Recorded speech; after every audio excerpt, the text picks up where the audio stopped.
Ida onipa bia wajebre anya adagye ehwe odifo yewura Powerman ewo Kumasi online television so yera wase se wanya no ho bre wanya no ho adagye na ene de nso wanya mranya adagye ehwe odifo ewo Kumasi online TV nyame nshira ene nso so erade wa asem foforo a onam odifo no so ede bema menu mienu enkomo twetwen soronko bi wo ho a ene erade nam odifo no so ye ba betwetwen enti nya abotre na twen na ne erade be ma wo yinhira mense mrense adagye no mekọ akoma odifo no akwaba odifo ye ma wakwaba ya echa na asetenam ne asafo etesen ora yesu na daroma ya da ko ye da erade ase odifo ene obebo empire ede aman ye bompae tete oduma nkoma ye da wase ayi biafo ototobo nso a ubo nsuo na ubo awia ede ma adasa sade be ya ye bi hu ye ho ano e wo brem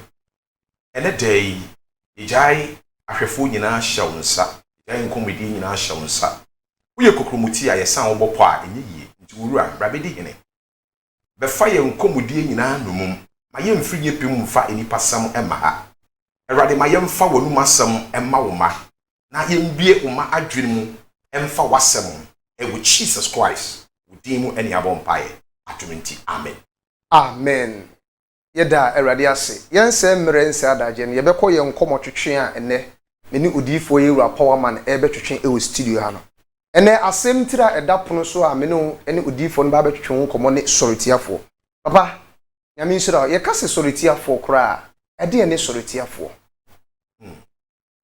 so ye kase soretiafo a soretiafo eye twi kase mekase enkuntia ye bi ekun tiawo a entimi ma untimi enkoso untimi mpeja dwumedie bi awudie emfaso untimi maso obra na obon uhunu wo ho ano sade be ya oniema nyina begija ena saa soretiafo na sa enkuntiafo okun tiawo se yakase soretiafo a eye ebetimi agina ho se enipa na esori etia ebetimi agina so se honhom bi na esori etia soritia etimi fa akwan bebre so na eba se ohwe tro konkuru no mu a soritia ewo tro nim free eye yewura Yesu Kristo na wo mu ede ebesi emra obewu ye yehunu eye soritia bibri ewo nakwem yehwe onyankopon ahennie ase a ewo so no bonsam soritia onyankopon na ahennie se obonsam sori se o ma nyankopon ahennie nyeden enyina atiase ena yeba eye Jesus nso amamuo mu a anase Jesus nso abre nso a soritiafo bibri sori Herod na oyo soritiafo asofo a na sabre no na omo ho no so no na ebi nso ye soritiafo because wona eyi Yesu maaye asofo ka ho wati ase asofo eka ho oman mu mpanyimfo eka ho omu nyina be ye soritiafo esi wo Yesu time ye ko Old Testament mu susu a in the days of Moses soritiafo nso esori Pharaoh ankasa be ye soritiafo e de ma Israelfo nti soritiafo ewo ho soritiafo ewo biase na se soritiafo ye na adwen se osori atia wa oniema nyina abegija oniema nyina besei oniema nyina be basa oniema nyina enkoso se de openo nti soritiafo ho se ye wo soritiafo ho de a ene ne ye wo akwan ye betimi de asi soritiafo kwan ne wo akwan ye betimi de asi soritiafo kwan 1 Corinthians chapter 16 verse number 9. Apostle Paul can say me. Was it a great and effective doors has been opened unto us, but there are many adversaries. Was it na if we say a radin yankupon we pie pono kase a emu adwuma ebe so abapi, but one I was sorry tia pono nyame abi e there are many pan e doso.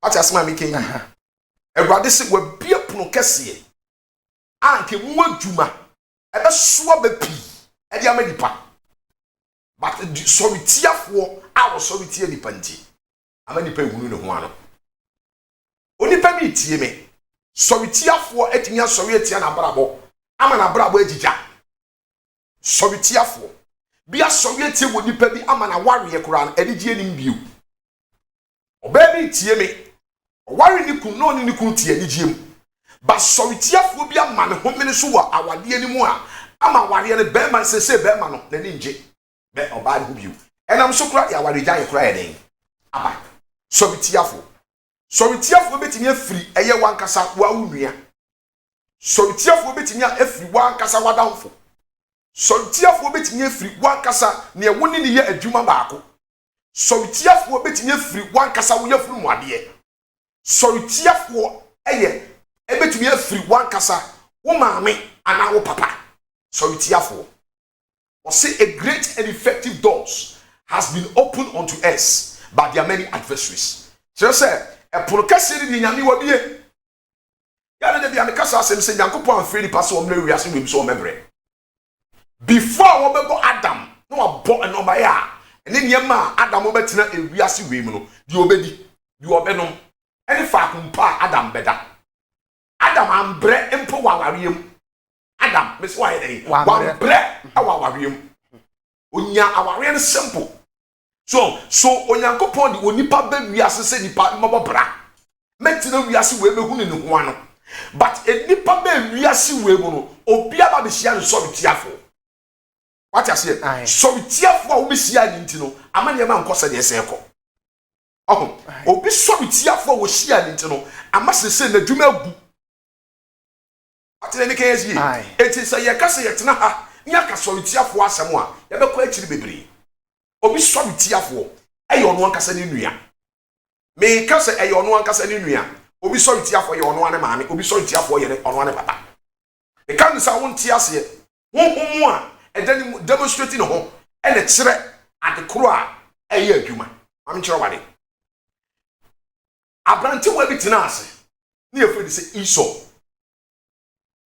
Esau in the book of Genesis chapter 27 yes 27 coming 27 down. Yeah 27 Sabrante no na omo ye ntafo Esau eni ni nua ye feel say Jacob omo ye nua wo mfiri a wo de ba akom de pie one day tieni o one day ena wo papa a wo de wo ba wi ase ka se me pese bi shira me bakane ansana me fira asase so amaye den me fira asase so efise no onim ni wuna as a father ejabia ese wo say wo shira wo ba ansana we fira asase so what I say until we have the biological father's blessing and the spiritual father's blessing and your heavenly father's blessing. In your so life makes me successful.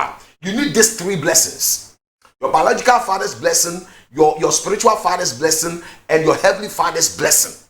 And Tina Isaac and in some year making into a person about the kind of Besran. To a cat and the banner say, in Shirama Mare and say, so one man or mount. One dia efifi one ya wo adwuma entimi emma enti amamre wo ho no se me ba Isaac me pese me abeya Isaac no me pese ni hirawo Esau na ye mba panyini bomodi konwuram ne kope ahanam ne fabra be ye akono aduane emma me eja na mintimi hirawo mindi na mintimi hirawo what you say enti ba wo se akora na ikon ne maame Rebecca ne maame o ne maame Rebecca tee say papa no ene ne ba no kasa na papa ne ka tell ne ba no say opeso hira no tio Bible say na Rebecca eye Esau maame enso teye no ene ofre ne ba ye friend say Jacob ene o ka tell ne say mate say wo papa epese odi ensira ene ma wo nua panyini ati ase ni enti before papa ne ensira na be ma wo nua panyini no bo wodi di nanim kan na kwaji ni ensira no Rebecca etiniema bi ase say the tongue of the father has power. Yes, obi tie me. Wonim say ejan mutachire makutatumi. Ejan mutachire kutaja. Enti Bible say oba no e kan sa asam kire na kora no ne ba no eye Jacob no. Jacob ka se ma me me nua yi ne ho ye sako ne ho ewo nwi me nso bi Jacob me ho ye sako na se ekoba se me kom papa ho se me de inhira no ekọ me de aduane ekọ akoma papa na se magye me nua ni inhira anhwe ni ya na akwa yese enko ye inhira na me nsa beka na emum no me na menya oti asema ma me ne kan ma me ne ka kire ne ba ne se ekoba se de o papa beka bia no se ekoya no me a no me ne emra me ma me ne so oti de me chiro die emra me ma me ne so wo Jacob ona me se me dom Esau de me tan no oti de me chiro no na se inhira nka Esau benya no ne ma me tan nti wasori atia no ati asema me kan ye when sama me kan matiefo ntie me ye osori tiafo ni achi onipa bia sori tiafo eni achi Yesu ni sori tiafo na ye hwan Judas Iscariot die Yesu pa na sompao one ne kwa Yesu sika oye ne sori tiafo eti nipa sori tiafo ni achi nipa sori tiafo ben Bible say Yesu be kan ena me kan so be kan wo se onipa tamfo ebe ye ono akasa den ni fiefo onipa ne tamfo ebe ye ono akasa ni fiefo ye ka so fiefo a obi a woni mwase obi anka wo ye yanka bi be ka no obi anka sabi nyado sanka wunya anka wanya sa nipa ne betia ba be ye otamfo na obe ye osobitiafo ede ye be pa na Esau ede ye ne maame Rebecca sani papa ebe shiram na wo soma ne ba ne nua kuma se onko no nkoje ni ne nua ne nshira ne maame ne be ye soritiafo ya wuru saade we bebre wo abusua bebre mu oba bi ana ba ma bi ne maame timi eyi ne totwene ne papa timi yi ne totwene enti ne soritiafo no ne hwan ne maame papa ati ase obi soritiafo ye ono ani nua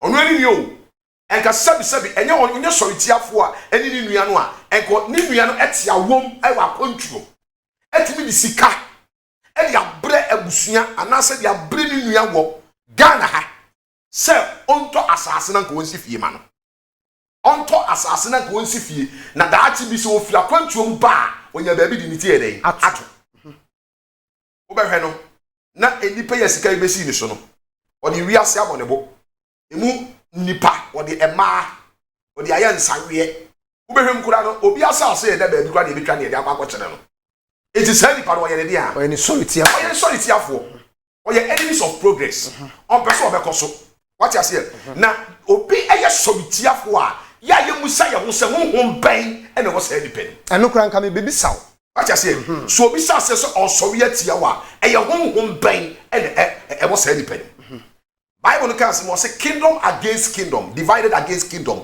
will never stand. Yeah. Ahini e sorry tia ahini bia na ahini nyina. What you say? Yeah. It is so onyo obi na sorry tia and okutia wo otutia wa enkasa be ko oye. What na wori ma che. Wo sorry ahomache. Nipa ba ko ye adwuma about 4 or 5 and san na dia eden. Asa. Na nipa da se ni di na etim form. Say akwa wo be ya che me.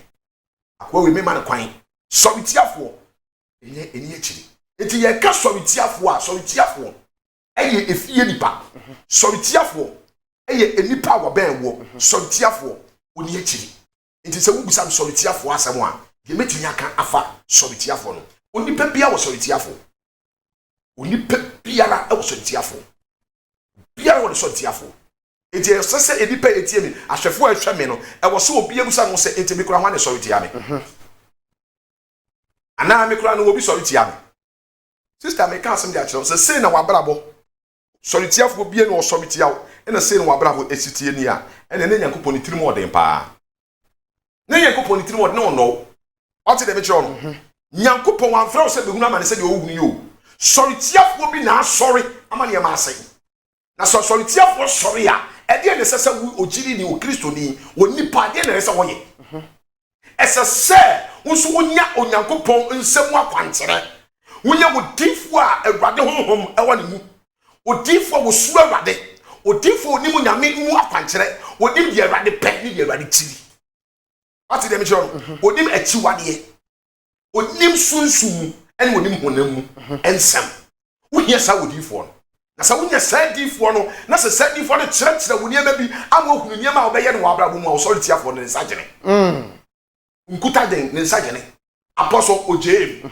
what I say apostle jem so wo so bitiafo ni se biribi wa wunu jabi wa wunu tu bibi wa wunu anwodi bi a eburu ne so a onyawo so wo kura wo ani Job chapter 16 verse number 12 Job ka say mi wo o se enka mi die enka me Job ka mi die nanso odi ne nsa so me kwati e wo pupu me owie wasan mesi wo sabotaye hwa asema Job kai o sa asem ni modu pa o se enka me Job ka mi die sister ka odi yo bra enka odi me nua be man ka obedi ye ka dwuma na warum ka obedi ye pa a obi ni wa ye botaye obi ni nsa so kwati obi ni nsa tim form obi ni na tim form obi na esano wo wahwe ase enti obi no ona burenye ebeduri sister jai bra jai the oil will soon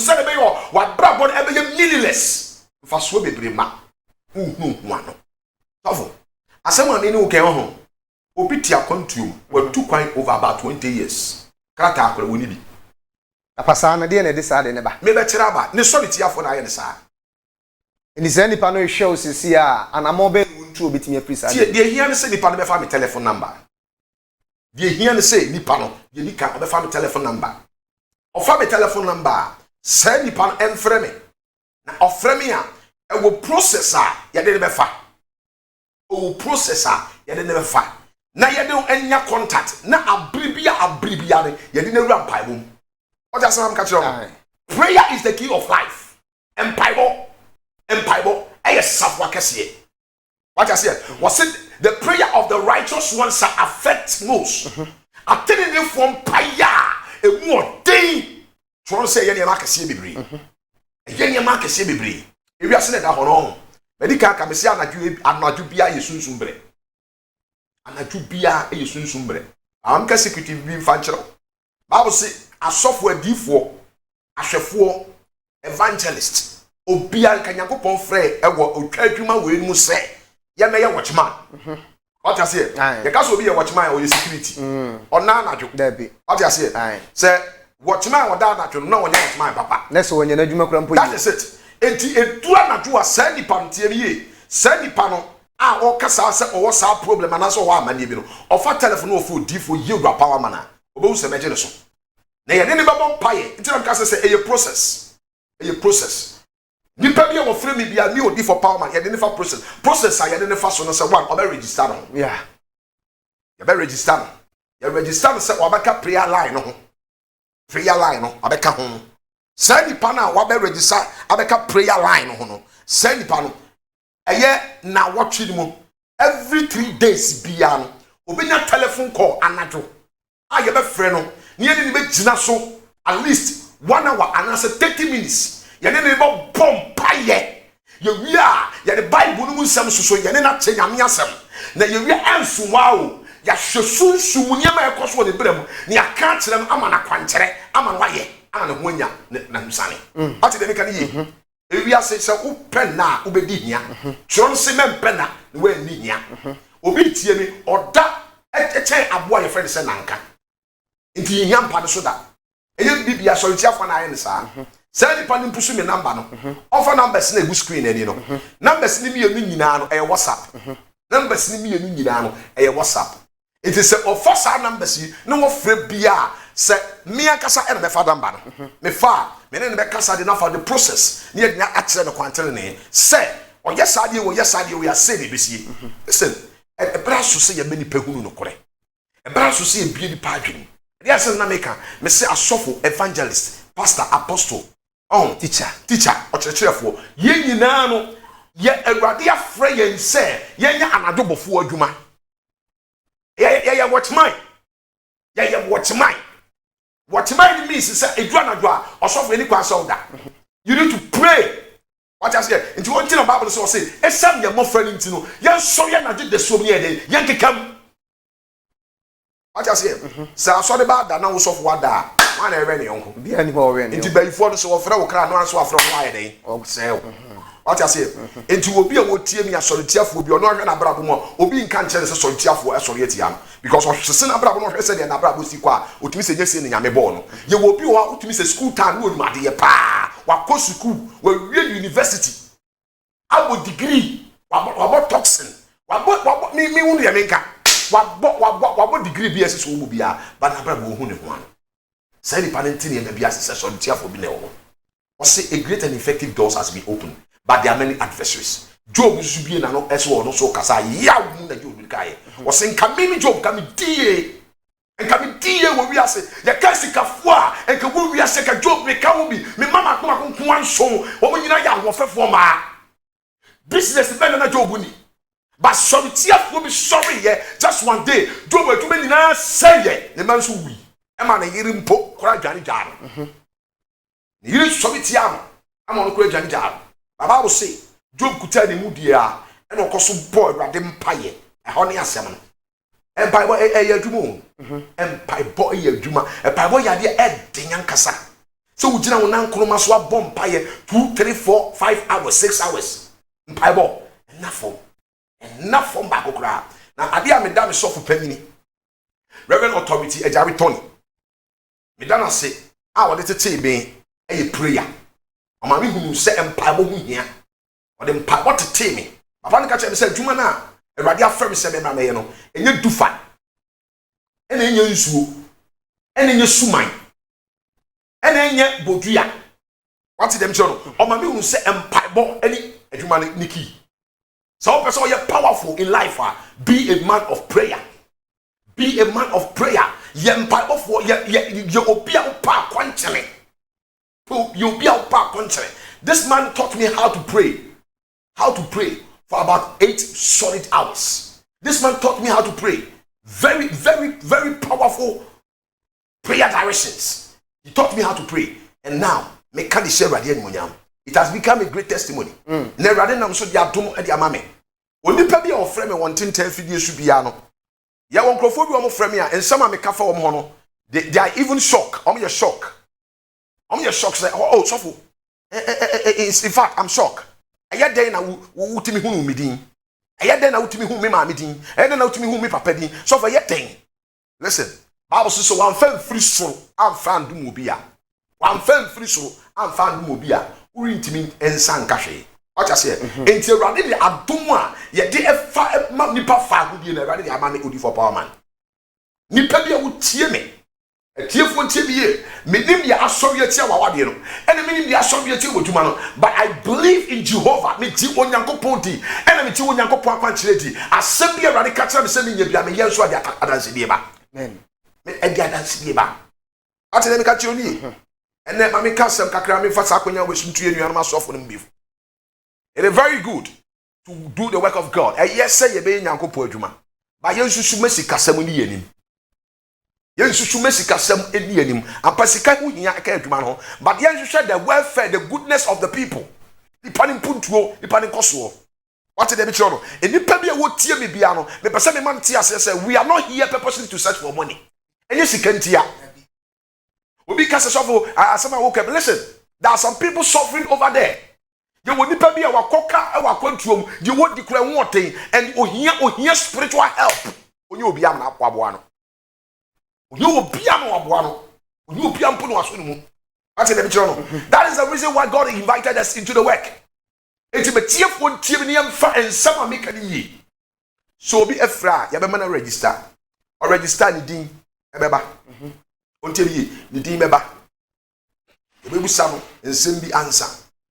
Before you baby san in semono, you then can send back me no yensa. Udi for me minister can send me fan munina. We answer na ya register registration no you or register we are every night 3 days or 4 days. And Adubia. Because me want nipa a friend all over the world. Nipa ahudo bebre. Abrofo nyina afre. Abrofo efre. Because testimonies na ekwa bonten no. E testimonies amoshe. Eti obi ekodi adanse de kire broni bi e ma broni ni frame me. He taught to say ebi ade mi hunu no only on the black people. I prophesy me give you that person say that says the Lord. There are some can change in here. Me kadi nyina na broni ni issue. Ya toya de ama broni no e kwan mfa so toya de no me kire di nyina afi broni say yes you are a real man of God. I know for sure I'm a real man of God, but one thing I want people to observe in life is prayer is the key of life. Sorry tia for nti mo me empem Bible yesu ka say go say mo wen na mo mpaye na man ko dey man ko nsuhwe. That is it, because sorry tia for ho ofuro no na otew san ukukuru no ni ye dwirigu saa ni we e me de papa. What I say ebusua boni mu ye tena na nyame amoa ebeye de pass obeyeye se nyame amoa obeye de pass obetumpon wo furu no na ye te wosai ebusua boni mu ye tena na nyame amoa ebeye de pass obeyeye se nyame amoa ebeye de pass obetumpon wo furu no na ye te wosai usi no na ye dwirimu ofuro na ye ti osan ebe de pass obeyeye se nyame amemua ebe de pass obetumpon ofuro no na ye ti osan enti se osofo o ka bisa me sorry tiafo asem a ena me bi esu di a kire no sorry tiafo o wiase sorry tiafo e o wiase ahwefo sorry tiafo o wiase ntina owurade di odifo yewura powerman aba Kumasi online television so say ade mfa no so na onye mfiri soritiafo akodegyina papa ma mimi say we soritiafo kura so soriti wa ensunsanso be kura mpo ne si e woni pana babo bi hwe sisi a adwuma sem aye den otukwan akotena kwanto mfiri hye bebre enema ntimi nkoyi papa eye bibi eye soritiafo bi na ma na basa asaw no de wobusa eye soritiafo se mpanyimfo kasem se biribi ankoka papa enye grede na mpanyin kasa mo so mpanyinfo ka de to wo se enamudua so na ahomahu ehunu so what you say eye bibi na ko ka bayira ho manti na bayira ntimi amo akese what you say bidi kan ka asem ni se onyankopon frɛ yi wiase se ye mobobra what you say enipa bi a wotie bibia nyame frɛ wo ba wiase se mobobra you were not born by mistake. We have a great task on earth obi our assignment rather than be wiase. And through the assignment, no, nipa reaching the aim. We are born to establish a destiny. We are born to establish a destiny in life. We are not born by mistake. In the mind of God, nyamitim adwinmu no o nienti a wo boy. What you say? Enti ye be wiase wem say ye be bobra. Ya me wiase say ye be jenipo. Ya me wiase say ye be jenipa. But the esisi wo nipa na bra bo mu emani hunu say na bi. Eya yesi obi dey nipa because oni obi na wi school. He say nipa no okonanim. Classroom to abeg kra ne say nipa no wabon pa. Na woni made pa che no. Na woni made pa e che no. Ba soritiafo asorietia wo wabra bonti no. Ama sese wo anu ba bia. What you say? It is say nipa wo tie me pese me mante asese nipa bia wo soritiafo. Wo ye sorry for wo soritiafo. Edi ka me se soritiafo ebetimi aye. O maame betimi ayo papa ebetimi ayo onua ebetimi ayo wadamfo ebetimi ayo obia Paul ekasem wo se enye ye ne honam ni moja na enya na emom ye ne mpanyidie tumdie this se ye ne ahohom de eye adwuma but karu se ahoma ye ka omo asem ni nyina no omo ye adwuma fa nipa wo bie no wo se wo asase we so wo nya adwuma fa awurade enipa onyankopon kura na wo ye onyankopon no se opese wo ye adwuma fa nipa ye adwuma fa nipa. So for preaching na yedina wo ye preaching no eh wan e kasa awurade na kasa fa yemu what you say awurade na kasa fa yemu so honhom a eye baye honhom a eye honfin honhom a eye adamoni honhom a eye principalities and the rest no o nyina penetrate e fa ni pem na ye adwuma what you say so o sorry tiafo no ni akiri obeewo obi tie me ne sorry tiafo eye ono an kasa na yere kura wo da na chi ni yiro the sorry tia for your one here. The sorry tia for ba or that no, the sorry tia for no. Ba will be come up for fun. No, sorry, about better. Hey, you who rough. What you say? Will be using the sorry tia for your no casanicum. Bema were reha. Bema back to Timini Mamma 10 at the other. We are Bayana. What you say? Sanyama when you na ba wade man say pass tremu a destroy a nipa life.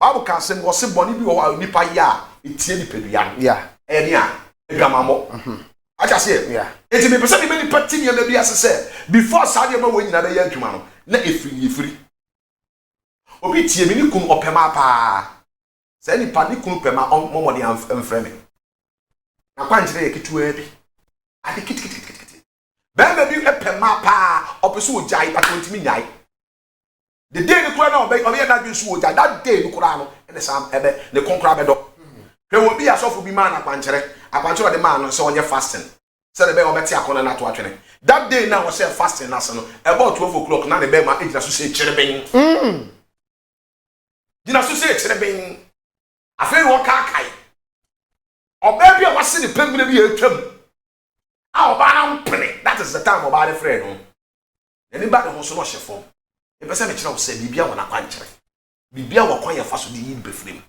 o te me ka kyerɛ wo obiara entie ne yi sɛ wukunu epemema me pa kyerɛ enya atwede bɔ ni timi so wo akwa saa kwan no sɛ wukunu epemema me se nye den opema enya atwede bɔ enya didi atem uti dem kyerɛ no me se nye den enya didi atem enya atwede bɔ ne mu ne safo no ɛyɛ safo ketewa bi frɛmi odifo yiru apawa ma na me kyerɛ wo wate dem ka kyerɛ wo utie me wo yɛ ɔbaa wukunu sese no ɔde n'ani akyerɛ baabi foforo ɔbaa foforo bi gyina firi nsɛm mesrɛ wo kama koma to yam bɔ mmɔden sɛ wobɛtumi afrɛ me na ma yɛ sunsum akyerɛ wo sunsum nneɛma a wobɛyɛ ne yɛtumi adane bɛrima no adwene afiri abɔnten saa de n'aba fie because saa deɛ no ɛbɛ mu no ɛyɛ sɔretia honhom ɛyɛ sɔretia honhom sɔretia honhom no wobɛhwɛ mu no na bɛrima no akwae ne deɛ no firi spiritual marriage ati dem kyerɛ no na bɛrima no akwae ne deɛ wogya ne deɛ no firi spiritual marriage na akoso spiritual marriage so no efiri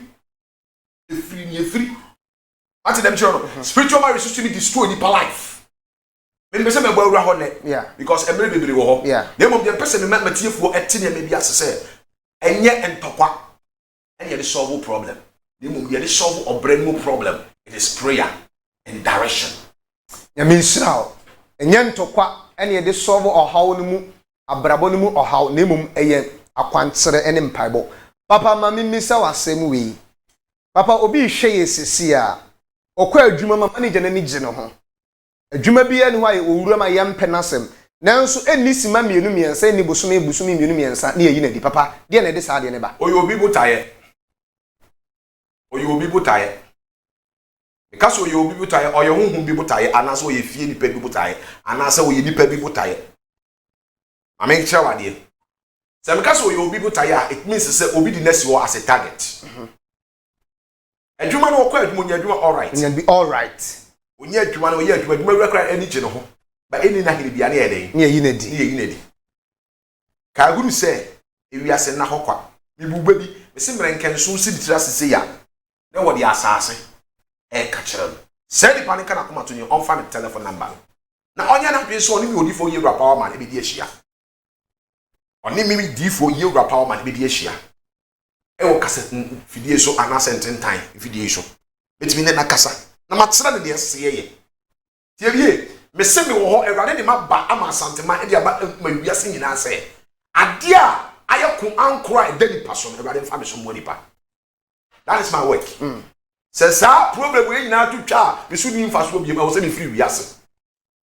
se me free wiase se ni pe wo wiase nyina nya wo ma wotɔ obi anya problem bia bio spiritual marriage ni ho bio yade ni ho bio yade ko ankoro ni ho bio me pa cho nice se madwuma asa me wiase ye de then I have to go but so far say some problems we to ntwaye no ene me ti wiase we mu se be ye aboa ni pa bia ama ni pa bia nya na fa wo into solitiafo wo ho se ni pa no a okɔ adwuma nya adwuma ba ko ne mienu miensa na efiri ninsa efiri so ofrɛ me a me wi sunsun mu na ku ba bia ade kono ni firi na ma ye sunsun achi wade de aka ade no da bia me ka me se bibi e wo wiase bia wo na achi wade I'm telling you eni pakura wote wo no wo achi wade I'm telling you ya wade bi wo ye de ka oni pa bia we a wo ni seconds bewu ni seconds bibi ti say DDT ya mfa mfrɛ so sesi amfa ma wo no wo ni seconds wo be kam sesi a ya so ni mo betwa hwefom enipo What you say? Nipa wɔ n'akyi wadeɛ. Ɛna Nyankopɔn no kura na yɛsom no kura no, ɔwɔ n'akyi wadeɛ. I'm telling you, Nyankopɔn wɔ n'akyi wadeɛ. Ɔwɔ ade a wɔkyiri. What you say? Ɔwɔ ade a ɔmpɛ. Nyankopɔn akyi wadeɛ ne dɛn? Bɔne. Nyankopɔn akyi wadeɛ ne bɔne. What you say? Nyankopɔn akyi wadeɛ ne bɔne. Onkonkoro sukura yɛdi n'akyi no, Holy Spirit na ɔyɛ honhom no. Ɔnso wɔ n'akyi wadeɛ. Bible says, do not grieve the Holy Spirit. Ɛwɔ onkonkoro no rɛ. Nti wo yɛ adeɛ bi na ade koro na wo yɛ no, ɛnyɛ adeɛ a yɛ ade pa, ɛyɛ bɔne a, ɛma onkonkoro no ne rɛ ho. Nti ɛba de saa n'akyi wadeɛ, wo de aka no, nti ɔbɛtwe ne ho afiri ho. Either sɛ nyame bɛtwe ne ho afiri ho anaasɛ wo bɛtwe ne ho afiri Nyankopɔn nkyɛn. Ɛyɛ two things. Yɛwɔ asɔfo bebree, yɛwɔ adiifoɔ bebree, yɛwɔ nsɛpakafoɔ bebree a ewiase wɔ mu nam hɔ no, ɔmo de Onyankopɔn akyi wadeɛ aka no nti Nyankopɔn kɔ atwe ne ho afiri ho. Wata sɛ ɔmo de onkonkoro akyi wadeɛ aka no nti onkonkoro kɔ atwe ne ho afiri ho. Na sɛ onkonkoro twe ne ho afiri ho a, ɔbɛka kyerɛ sɛ metwi me ho o, ɔnka nkyerɛ wo. Na mmom everything in your life indicate ɛkyerɛ bɛmu ɔno sɛ nyame onkonkoro afiri wo nkyɛn. Say ehunu na wuhunu ade a wuhunu first na wuhunu ade a afa wuhunu ade bio ate de me kire no hwe tro kunkunu no mu wo kai the book of First Samuel a wo be wunu sa asem First Samuel chapter 2 osofo ya friend say Eli wan na hye nkom che Eli bia ni ho udifo Eli wo hye nkom che Eli Eli hye nkom ankasa ba oni bibi ne makofa achi wade ele be kan no wa ntimi anka ho asem oye kom ne ma adia na omo ye no na ye musude ne ma adia na omo ye no na omo fa ema wa asore dem ne ma na adia na omo ye no ensore ma na omo chi omo wi wom sofo wo mpra no be nan enum e wa asore dai ba na mu asore na mu e na wa fa ma e wo you think say Holy Spirit obetra ho dabi we will lose the power we will lose wo sra na eta wo chi no the Holy Spirit will leave you obeta wo akọ eti ya wasofu bebre a omo na wiase a Holy Spirit eja wom ho oja wom hoko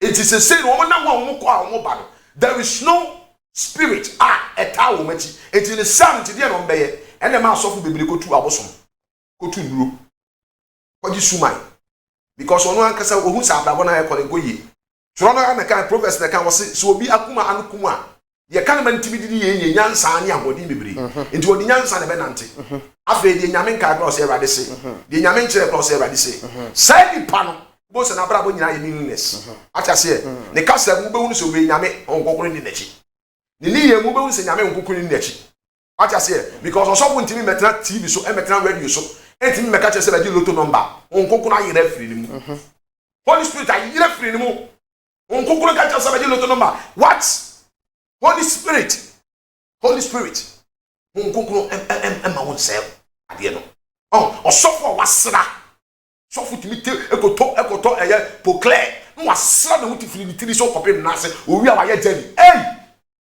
Bible say ye ni padua we nye Onyankopon asori dan na de o say ni padua we Erade say so no obey no until all this thing indicates say we Holy Spirit intini mu preaching you on preach all right and come say the otimi di nyansa timi hye nkom all right. But the Spirit of God is not there. It's a bad sound of solitude for no, make me a solitude in life. Make me a solitude in the Juma, make me a solitude in be away bia. It's a different attitude, but when we say we Holy Spirit in you.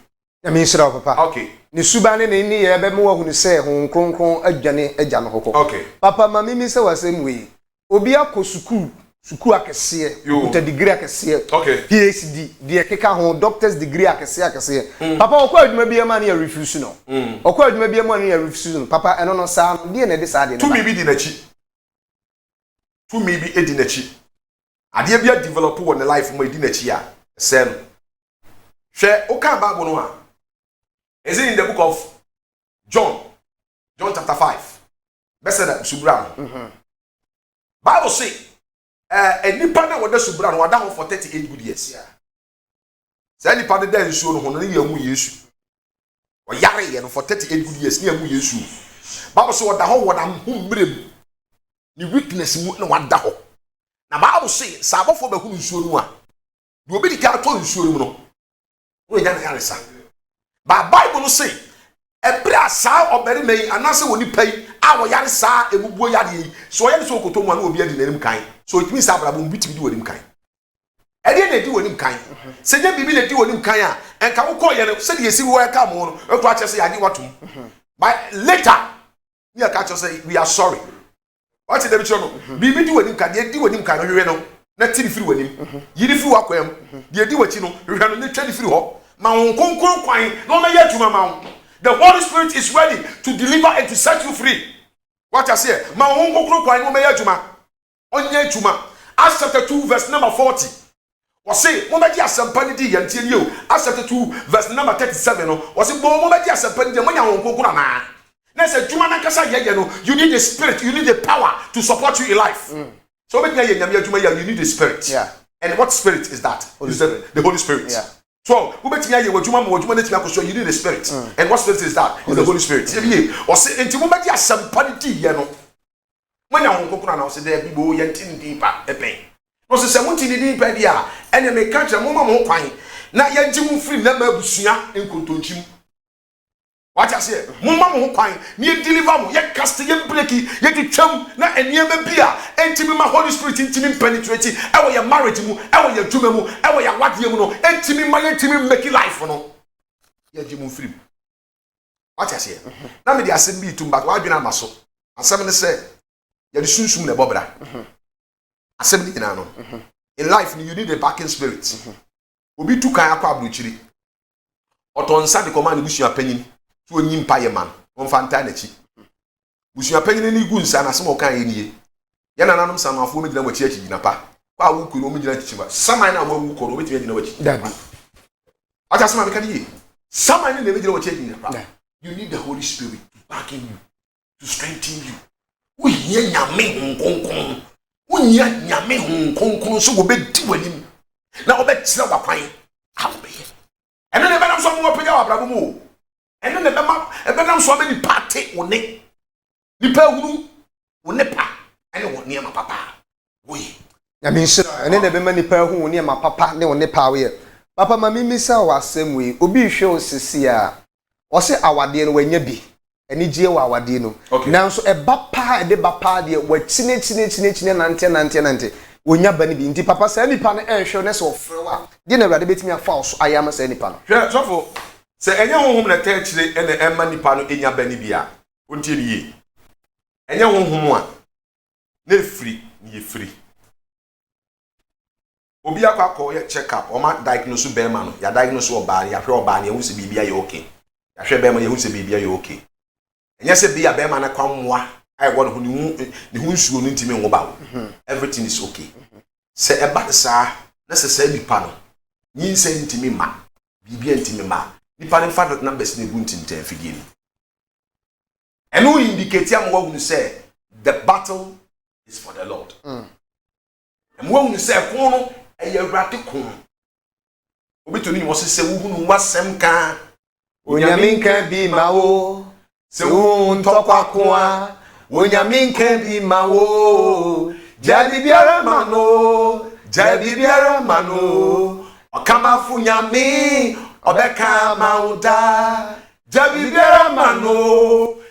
biara mano odima funyami obedia mauda what I say asembe na atowa ebi ntu obi da yeah amania be na atowa obi di ebi ntu ne da se ka ntu obi di a enka be to di efen na nanso waye obi di ama no nso be ya ma wo yeah obe ya ma Jesus fit ya ma wo se de woti birim no ye birim oguso o se wo ye nure nyankopon no ye nanso nyankopon oguso ye ye what did they make us yeah tiefo nsem a make ya see wo ble bi e da osu bia no everybody betimi asof midika ka kiram se ewiase we ne manual and Bible yes ewiase na da okakra de manual and Bible enti bibia ni wa e wo wiase we mu akwankyere bia ni wa e wo wiase e bi ni Bible yi mu ade so wosof wo nsua de onsua nyame asem onim nyame asem ene onim nyame akwankyere wose ni aduaba no mu fa hahan ne sa yade ewiase tie bi so obi ni ma obi na kire o ade na wunim no obi ni yeah ade na wunim hu nyansa obi wo hu nyansa so fast say wunim hu ni die no nkyere say obi ade hu ni die mi pato say ni pa fan black numbers na egu ntintan fidie nanim na wo free odifo yura powerman na me mfa akwan ne so ne yɛnhwɛ de Onyankopɔn bɛyɛ ama no. What I want is testimony. Me pesa dance die pie. What did they make see? Okay. Papa, nyame nhyira. Ahwefo yewura, yudifo yewura power man ene yenye no efie ha ye ne twetwe enkomo efa soretiafo. Papa ma mimisa wasem we obi hwe osisi a papa wabi adwuma kese. Okay. Adwuma ne tumpon. Okay. Eniema ekoyie. Okay. Ohia aboafo. Okay.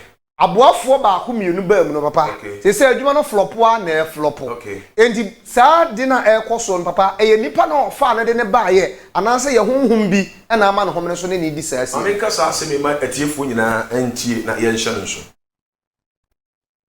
Se wo bi adwuma the first time I will be adwuma no. Spirit will be asking hu de wo ba ba ye. And the spirit so hu to me eta wachi. We ask na da ho no. To me try to me. Because to me try to me a obi di ni to me ekuta no no o de be so wahwe to me ekuta na ye papa what I say yeah say to me ekuta mu wo ha wa bere wase so nya bere wase wa ba ba ya ko ase no se what I say enti obi abia adwuma na adwuma no asase no ekoso ahoma wo area ni hunu enti ahoma na wo area ni hunu se adwuma se ne nipa wo ba ba ye butu ese ne ba o mutimi tapo no ansan obi be bia adwuma no tie bie o be bia company you need to make a foundation. Bible no kan wo se o say na so no a e de na wo tiri ni be hye den the foundation is being destroyed. So foundation is ya e de na be hye na name. What is the foundation? Jesus is the foundation. Sorry, no one in the foundation. Jesus Christ was the foundation of the church. What I say, adwuma na wa bie no, you need direction, the direction of the Holy Spirit. Asase na wote so na kwa. We have a victory spirit. Are you from the authoritarian spirit? What I say, kura ya friend Persia, Daniel, in the book of Daniel, almost say Persia Mapoma, Esan Kam, Bofo Gabriel, or the Daniel Muaye Ebreno. So it means that there was a spirit living in that land of Persia. I'm going to hear the authority spirit, they dwell in that land. What I say, what we have a authoritarian spirit at home. You need to change that spirit away from that place. Mark, is it Mark chapter 5? Yes, Mark chapter 5. Yesu eko Gadara in Subran etino. Bible so ko duru kromo na abranti wa bi a ewo ho honhom a eye edom honhom etino. The legends of spirit. The Bible say abranti wa de hunu Yesu wa etino no odi mirika be hia Yesu. Tronsi be odi mirika wa pie ho no. Dey ade na si ye. Odi mirika ba Yesu chese ora Yesu minimo. Wo ba hasa wo be sey ada. Yesraw yembre nsoyi. Mbone neka o yesraw yemre nso ya e wo se di free wiase we buko enti sofo bi ka chese makum mbone aka chese sofo no dim ye hoka yemre nso yi honhom yenkuno ya pam no what dey be ka say we say honhom ye dey yenkuno ye pam no yeah enti yemre nso yi yesraw preko ni ne wo ho no ma yenko hwem na yenko na Bible say Yesu kasa wo se na wo honhom ben na wo kasa wo se ye dom. We are legends of spirit. Ye don so pa. And ye eduma woni payimu. Ye be ka che di pa no so wonye no wo ye. Ye be ka che di pa no so wonye no ne ye. Enti edom na ye wo no, we are more than about 6,000 of spirit. And ye ti ni mu. One person on am 6,000 of spirit. And it is say di payimu. Na ma min demonstrate ade ba ko mfa nkyere wo. Say me ti wo say 6,000 of spirit and it mi mu a. Hwade o. Say ye me and na me kasa se na se ko ba se spirit no dia spirit bia be ka kire o na wo ye it is a spirit no e ka kire o say bo nsam a e no say o ye o say o bo the spirit that ka kire no say o bo na spirit ba kwa sa ka kire ye de o say spirit ba ko say fa sa fa otirim na de say fa otirim ni nyina eti nipa wo di na kire wo nim say spirit na e ka sa fa wo no e ka sa kire wo no sa nipa no hu no wo hu so wa ye den obodam eti obi a wa bodam no o take a voices a legends of spirits. Spirit agodo be be the kasa kire no what you say Bible say the legends of spirit no kasai etire you write Yesu say wo ba so be say yes no preko na wo no ye koshim according to scripture the Bible say Jesus e caste honhom ni fira branch wani mu e ma ni nya ne fa ho ni e ma honhom ni ko wura abuam e na honhom ni nyina kogu eye epunum so so die ne di wo mu nam mpatai wo mu di wo mu nam Nti spirit ne ye den etena nsuo ni. What you say? Yeah. Nsuo na ewo ho no. Nsuo ne ye eye the toratory spirit etewo. Honhoma etewo no. Odi sa area ho so no. Nti wankwa akiri. Nti baabi a wo ti a wakoto asase a wo so di besi fie. Wo so di besi company no. Ye wo spirit etewo dada. Eyan fiti prekope gosi asase wo ho, gosi fie wo ho. You have to do something. There was a foundation. You will lay oil. We are quantre. We are assassin. So and son obey the obey. Obey. Every corner salt assassin. Crono. Then you will be a fool.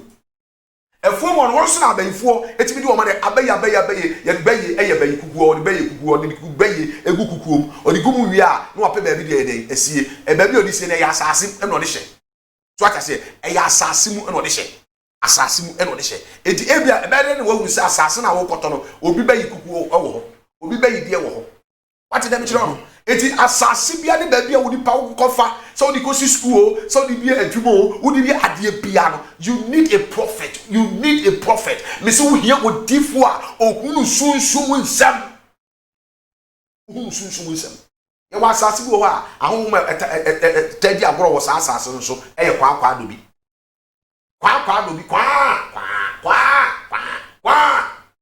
omo dey agoro ho means say there is that area no kwa do bi ni edi agoro ho no omo ba ho bebre no omo bibi ho me tell ba de opa kum kwa do bi na fa ne say baby abo na ye friend say ane no opa ku no na fa ne say baby wo di abo ne say ho a me catch you say baby a ni nua no ewo nyina no beba be dey beba ho ma be go so it means that area na nkasa no bibi wo ho what dem tell no say esichire egu form a entati abeba wo da bi omoma so me come what you say baby okoto asase na wo su di besi fie no wo hia say opam spirit ete asase no so wetimi afọ asase dia ye de obe amamfa so aba wo hia say opam sunsun no ti asase no so no ansa na wetimi de asase na dia wo de be papa mama mi sa asem we obi hwe mesisi ya papa wo si odi dwa okay sika ba ne nsem pa na abere bia odi sika ne be free adwumam dia ba fie bia na ade be na sika no so ate ade be na sika no so ate ndi papa e ba sa ade enam etimi ma na ba sa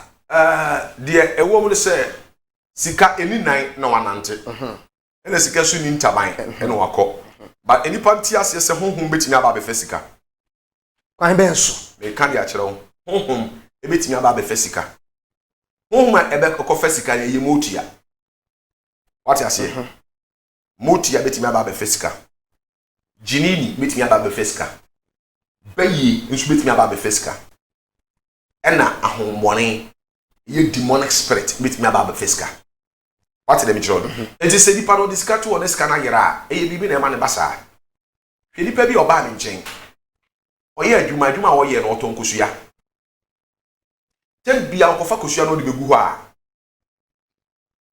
kosua no o de ba o kan kosua ni nyina edem ho nso no ono kwa nete dem ho nye oni akora bi anase obi mpo nete nenso ade abachi bia na kosua no bi eden afiri so ono awu ni se kosua na wo de ba no kosua no dudu se no de asi ho ba ade abachi na kosua na eden afiri oba bi pie bi nchen no ana me hwe sumsum hwe na se mame o problem na wo face no enya spirit na eya usa na de corona eya usa na ewo dem ho no so for there na chese wo manam se ade corona wo dem ho ade corona ewo ho dem ho no so for me dem ho bibie ni ho nam se okay bibie ni ho dia me kire wade kosua na wakwa akoton oni besi ho na wo no wan wo no waton no hwade pe kosua na makoma konkon 7 kosua na makoma konkon 7 noa onua kosua na de esesa wo ye ne se onua kosua na fa DDT tienie se ba kro na be noa kosua no hwe ye e de wan fa bia den anye bibia wie wo wi atu fa DDT efra kosua no na noa onua wi a hwe DDT ni bi gu kosua no fa ho na eyi kosua na efa security mu de ye noa ye no fa si ho ne kopa oba bi da akwankyere na de ma no ai unim bibi edu anato a de edi sansamoni ni wo fie ho no de edi sansamoni ni wo fie ho no na eye wo aboye fen se pampansrada ni fie ni so ben wura di na pampansrada timi ewura fie etimi ewu emu be ne dem oba anatwo no obi ani ho no na wa fa nkosua no na wa memmen nkosua no o memmen nkosua no papa nkosua no a na owi a ope ba bia fa e wo dem anu ope ba bi de no ahye oni aboa na tena dem over some years nso nim sa aboa na te dem enti aboa ne ba yo be memmen nkosua no de emere no papa ye memmen ye memmen mu nsuo no ko ba de eka ho enso na odi di tika ho no de nie ofa ya aboa ne mene ye no amene no afa de ne so no amene afa de me otwe ni mu se de be ya ade no betimi apai otwe ni mu ade no timi empai otwe ni mu ade no timi empai otwe ni mu ade no timi empai otwe ni mu ade no timi empai di tini na aboa ne ye den ewu ade a chi o sorry ye na aboa kese pa ewu ba bi a kosua ro friend udifo am se kawa kuma to yem bibi wo wi ase ba aboa no so wawu no so nipa da sani so bewu aboa na wawu no nipa da sani bewu aboa no wawu no nipa da sani bewu woni ni edi ni 2 months 2 months onu ankasa ni nua ba oni ni free yafunu baako na atiese ni so te se obi a wonya high fever meka akosho wakume okumi awie yenim say high fever you didn't do hospital to ko bibi wo wiase enti ne yeda tutupuno fana best ne wo eguntin tan fidie ne so bomo de se obetini afre ofra me pacha ofre na se la na ibiza me pacha ye no nya abotere obi etimi di wani kan timi fridge awo ye nya abotere se de tie bia na ewie na miss call no da ho a ye be san frem ene ye se wani di mkasa ye se ofra ye wadwe se wo be registration na ye kan ho asema me ntwe wadwe nsi so me kan amobi ate tie mi ye ba di tan fidie so ne be kasa ya ne ye pese obi a participate wo dwumedie na ye di ni nti registration na ye kan ho asema no me pato tie mi ye ebe di udin baby am free o ma do say ye be involve wo nyina ho mpaebom ye be dia ma wo ma nopa dia ma wo ma hwia dia ma wo ma bribia obeka eye Yesu family a yate ese eye prayer group na me pacho tie mi ye moto enie vote na waje so set for Christ fuaba na waje so set ma Jesus nti sa empaibo dwumedie na ye di no ye register wo mo no edoba tie bi eye wonkoso ni wumpuntu nti sade na ya yetimi aba tintin fidi ni so nti ena emma ye register sade be ye bi ni obi ya yetimi ni obi ya kasa edoba mi do obi brave erade ntina ni mchira wate ma de bi a wo hwehwe no nsanka eye me empaibo na mi yi mpaye so de ma wo se ade nyina mo nsi wi erade mfa wunyina de kron na erade ma wakoma so ade mbrem bo mo de se obetimi afre na wo frɛ nso so a mesrɛ no wanya abotre e de amaye na ade bia so e be kire obi a mesrɛ wo wo di so no aye na de adanse di ama e bia wakɔ ba bi sofo bia bu afa so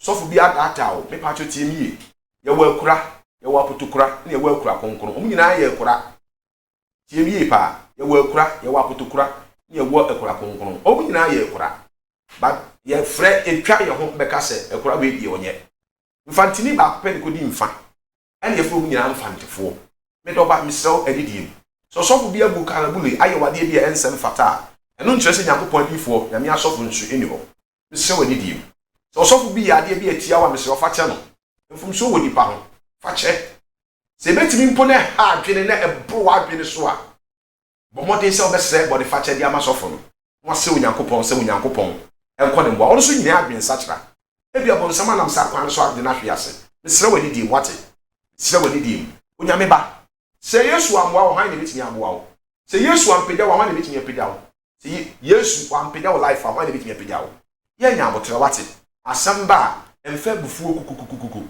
enye didi atem na be solve ye fa abotre onyame nhyira wo wonte anim kyerɛ wo shalom peace onyame nhyira obi bia onya adagye ne mmerɛ ehwɛ odifo yewura powerman ewo Kumasi Online TV. Nyame nhyira wo.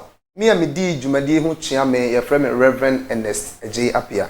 Nyame nhyira wo. Kopim se yebesa ahyia biem no. Shalom. Peace. Bye bye.